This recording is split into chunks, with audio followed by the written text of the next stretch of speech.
Welcome back to Call the Damn Leads, the show by sales professionals for sales professionals. I'm your host, Drew B. Wilson.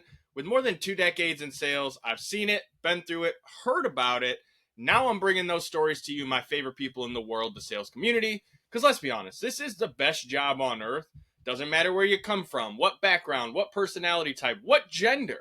You can make an amazing life in sales so long as you show up and do the work. And today's guest is no stranger to that journey. She's someone that has been in the luxury space and has really shown what it takes to be successful. So I'd like to welcome Miss Lorrie Thomas Ross. Hi there. Great to be here. Hey, I'm super excited to have you. And I want to jump right into your crazy sales story because I'm pretty sure it's a doozy. Well, know that my business today, I'm known as the marketing therapist, and I am very transparent with everyone I work with that I am a recovering salesperson. I never, ever thought I would have a career in sales and marketing. I was one of those kids that needed a job in my early teen years. I worked for JCPenney. I was this 15-year-old kid where, the store management's like, who's employee 844? Because she's out selling the full-time people. I was just educating people. I was like, I got to entertain myself from 5 to 9 p.m. So let me geek out on what a down comforter, the range was, whatever. So, I am a total accidental salesperson, crushing it in not luxury retail and then climbing the ranks. And so when I moved out at age 18 and was putting myself through college, I ended up selling cosmetics, and then I got recruited by Saks Fifth Avenue, selling couture clothing, dressing celebrities. I have people, I'm proud to say I've had people on the cover of People magazine and stuff I selected for them. When it does not matter what you're selling, whether you're selling down comforters or cosmetics or, $500 t-shirts, it's all about understanding your client's needs. And I didn't come from wealth.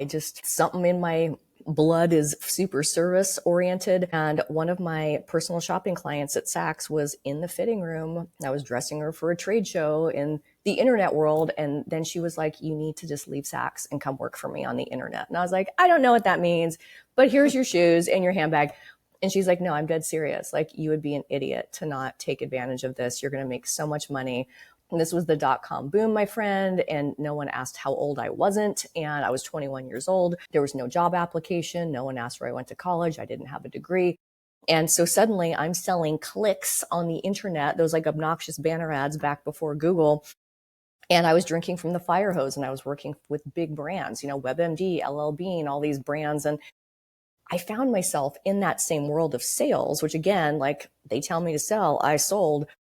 But I found myself wanting to help beyond the taking the insertion order and uploading the campaign and delivering clicks and impressions and clicks.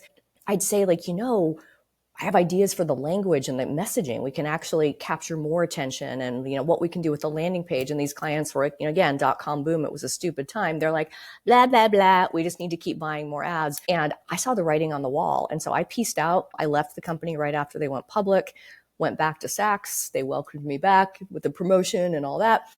And then I got recruited again to sell advertising for another company. And that's when I realized my sales work needed to be in online advertising. And I did that for years. And then I was transitioned from being a seller of online media to being a buyer of online media. And talk about sales flipped.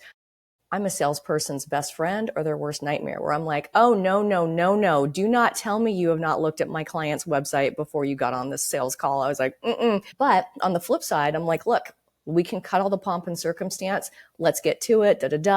And so I just feel super fortunate that I'm in this world. I am so with you that sales it's a flexible career. I feel like sales is everything. I mean, personal branding, that could be a whole separate podcast where we talk about, the brand called you. And today I am 19 years into being an agency owner, and I work with intentional leaders, and they're rad humans, and we help them sell in a way that's ethical, effective, sustainable. And it does bring everything that I, learned by trial and of course life experience into the work that I do today. There's so much I want to unpack from this because it's a literal masterclass on what it means to be a great sales professional, and also understanding that to be great at sales, you have to understand marketing, because people don't buy from logos, they don't buy from, fancy brands, they buy from people. Now, those people might be wearing the fancy logos and representing those big brands and the corporations, but at the end of the day, everyone is attracted to those things because they saw someone, and that someone made an impression on them. And being someone who also did not come from wealth and had to figure it out by being tossed into like whatever sales opportunity came around, I love the idea of service-based sales. It's something I preach from the rooftop because ultimately, when you understand what your client is trying to get, the end result, whether it's something for pleasure, fancy shirts and nice shoes, or if it's to get out of the pain that they're in of, we're not making enough money, and if we can't turn this business around, we're going to have to shut the doors, which means that every family that has trusted me to provide them a paycheck, they're not going to have that anymore. And so what I'd be really interested to know, on your side of things is when you step into those conversations, how do you help these corporations understand that the marketing budget is directly tied to the sales revenue? It's a lot of listening and understanding and, unpacking the challenges, but also identifying the opportunities. And in the name of service, which is my foundation for sales and always has been, it correlates with education. And I never sell. On my website, there is no services page. There's a solutions page, but I am not going to sell or pitch or any of that stuff that makes me loathe what is the myopic viewpoint of what sales is. And it's just giving these leaders options. And that's one of the kind of my blue ocean when it comes to sales.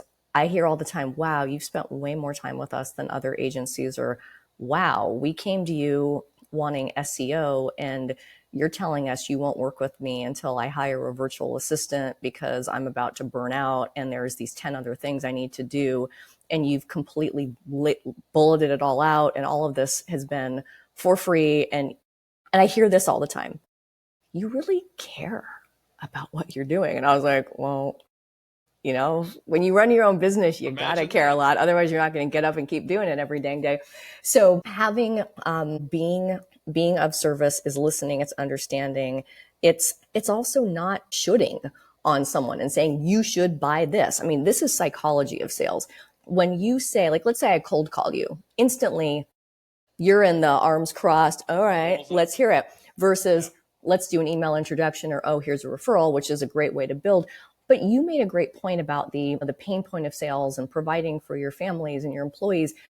There's often this kind of fear-based, I need to throw more money at ads, or I hope this is going to do it. It's like, you have to go back to the heart of what you're doing and your audience and their needs. And, that's where the most creative ideas come from. Throwing money at sales and marketing isn't always the solution. It's really getting to the core of that. And I'll say to clients, I'm like, look, I can use your website all day long. And yes, we can make your copy better, but you need to pull your weight too. And your salespeople need to do more here.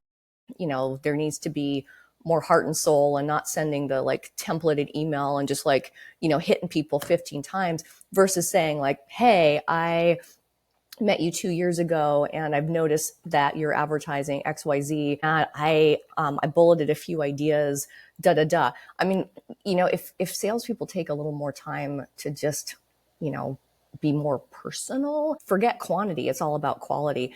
But to the point of education, when I used to teach, I taught for UC Santa Barbara and UC Berkeley.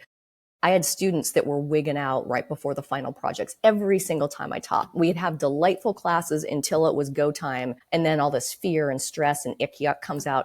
And finally, one day, I just write on the board, MARKEDING, waiting. This was in Berkeley, waiting for these students to tell the teacher she can't spell. I circled the ED and I said, it's all education. Stop thinking about marketing in the old school dynamic or old school definition of pitching and promoting. What do you want to help your audience understand? And this is sales 101. What do you want to help your audience understand? At Saks, when I had clients with 4 homes and I, thought about these ladies flying, from house to house, I'm like, would you rather fly with or without your Chanel makeup? If you want to just leave it at every single house, let me just ship it. Let me just take this one order times 4 to all your houses. And that's going to save you carry-on stuff. And they're like, great. $15,000 sale right there. So you have to think and you have to be of service. And It's the same thing today. If I have a client who's being a danger to themselves and others, my team and I are going to pick up the phone and we're going to be like, hey, stop touching your damn Google campaign on a Friday night because you don't know what the bleep you're doing. Like, we love you and effing stop it. And they're like, wow, like, right, we care. So, being of service, educating, stop thinking about sales as this like, cheesy, pushy, obnoxious thing, and just get right to the heart of where you can solve problems and be of service.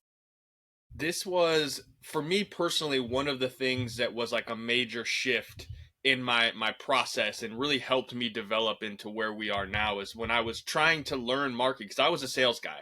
I've always been a sales guy. I always hated salespeople because I thought it was an icky, gross kind of thing. And yet, just so happens, as a young degenerate kid that grew up selling anything and everything I could get my hands on, to be more legitimate, sales was the only job that I could really find, because I've been covered in tattoos since 16 and it was not cool back then. It's definitely changed these days. But what I learned is I was trying to figure out marketing, right? It was, hey, these insurance guys, they're getting all these super cheap leads and we're spending 25 and $50 a piece. If I could just get more leads, I'll sell more stuff. It's a math problem, right? More leads, more sales, more commissions. Easy. And as I was trying to understand the process, one of the guys that was he was the developer for the landing page builder software that I use. And I was in their Facebook group and I'm like, hey, how do I do this? And how do I add a Facebook pixel? And how do I do, all these silly little questions. And I'll never forget, the guy reached out to me and he's like, here's the deal. Everything you're asking in here is fantastic. And I'm willing to give you the answers that you need direct instead of having to go into the group. But I need you to do one thing for me. I need you to take the information I give you and teach other people in the community what you're doing. And if you're willing to do that, I'll give you everything you need. And I was like, hey, man, I really appreciate that offer. But if I give them the secret sauce, won't that take away from my ability to be successful? And he hit me with this. He's like, hey, man, everything I'm going to teach you, you could learn on YouTube. Do you want to learn it in a way that allows you to actually utilize it? I was like, well, of course I do.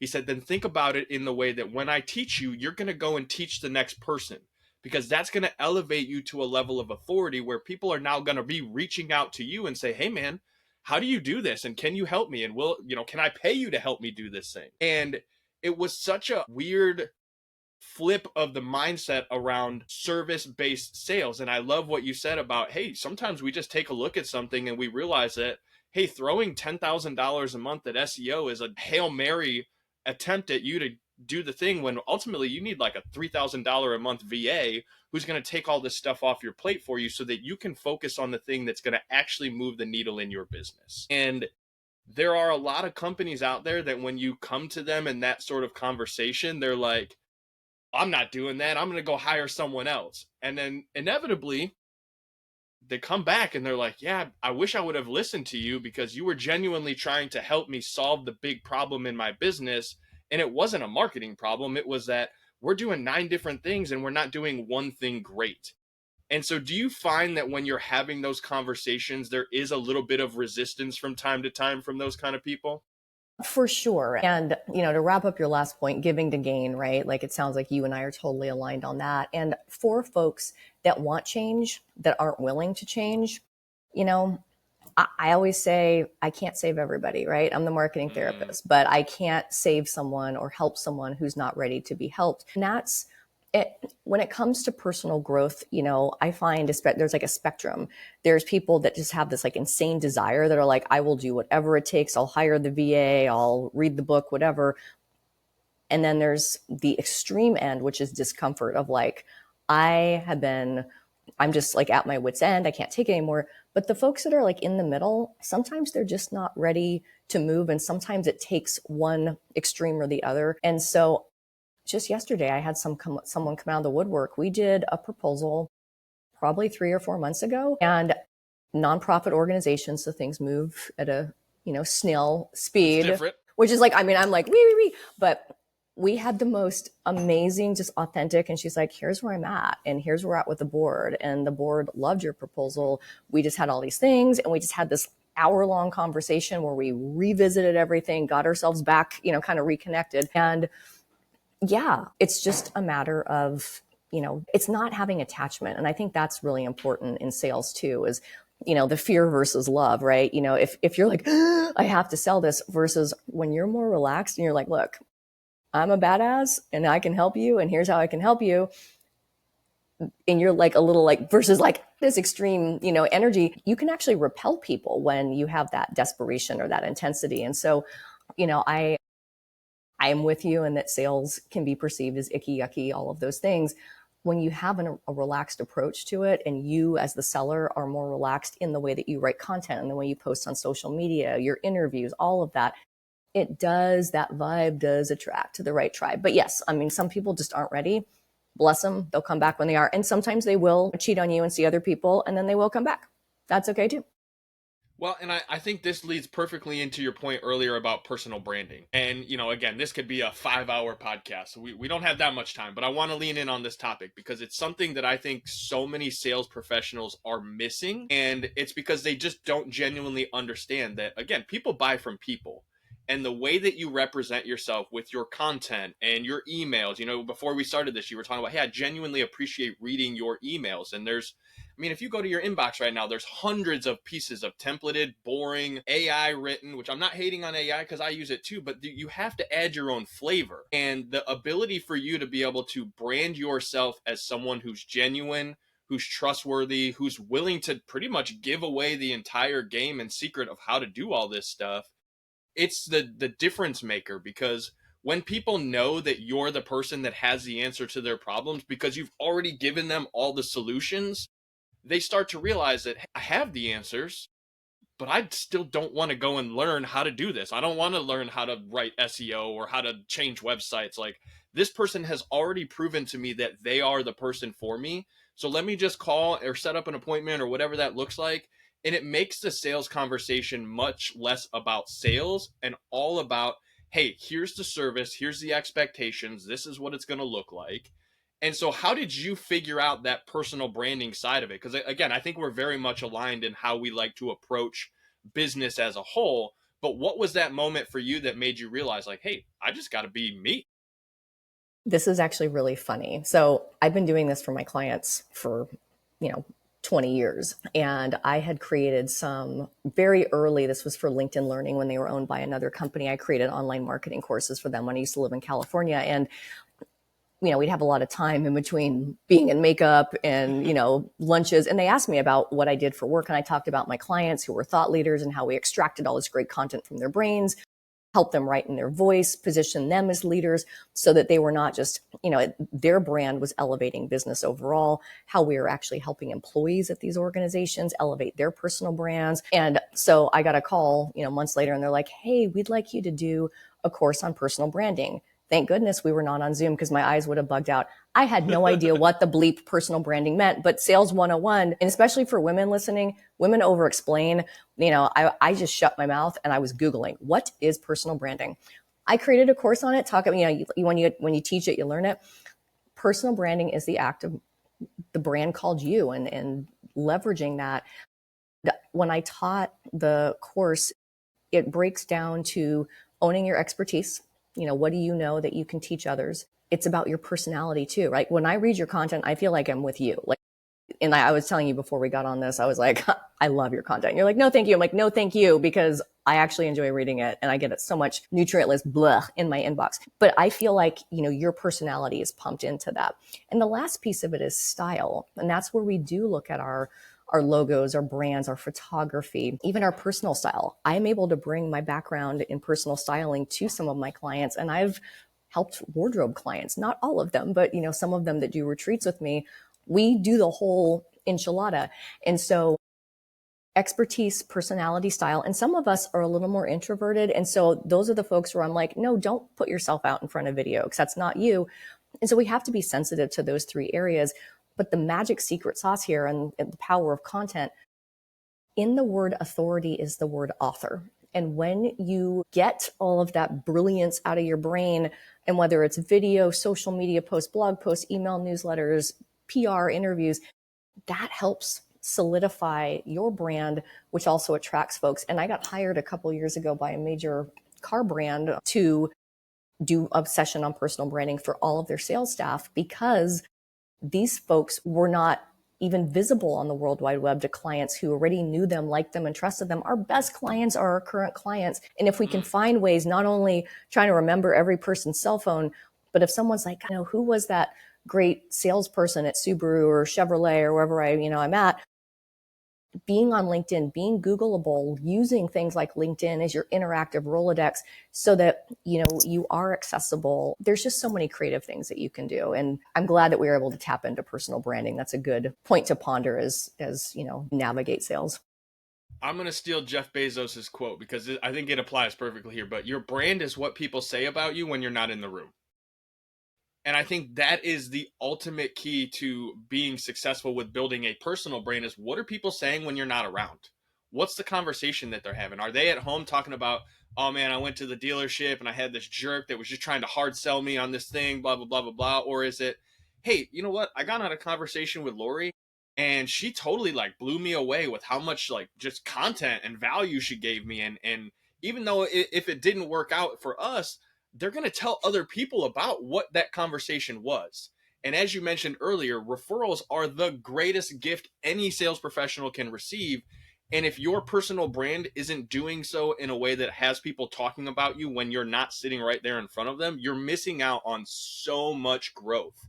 And that's what it comes back to. How do you style yourself? How do you communicate with people? How do you act when you're in the room having that salesy conversation? Because if people feel like they're making a decision, they're much more likely to feel good about it versus being say, yeah, this guy totally sold me on this thing. And like, I don't know, it works, but I don't, right. And I think that is where you really are shining in your ability, Lorrie, to step in and just say, hey, this is what we do. This is how we're going to do it.